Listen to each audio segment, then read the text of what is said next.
Voici Marie de Lorraine, une beauté célèbre à la cour de Louis XIV.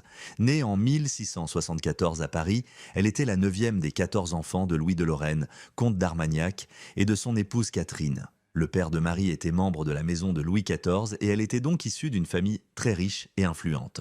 Dans ce charmant tableau, on la voit avec sa sœur cadette Charlotte. Marie a 18 ans et sa sœur 15. Au moment de la réalisation du tableau, Marie avait déjà déçu sa famille et son mari, n'ayant pas donné naissance à un fils après 5 ans de mariage, marié à seulement 13 ans. Elle épousa Antoine, duc de Valentinois, fils aîné du prince de Monaco. Leur union ne fut apparemment pas heureuse. Presque immédiatement après leur mariage, le mari de Marie entretint une série de liaisons mal dissimulées dont elle était au courant. Elle se vengea en se lançant elle aussi dans plusieurs affaires personnelles.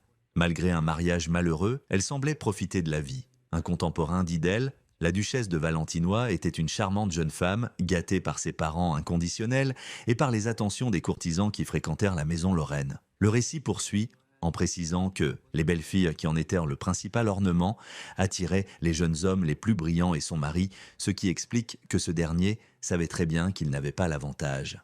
Lorsque Marie épousa son mari, il avait 27 ans, elle allait donc toujours rechercher des hommes de son âge. Malgré ce mariage dysfonctionnel, le couple eut 6 filles, dont seules 2 atteignirent l'âge adulte.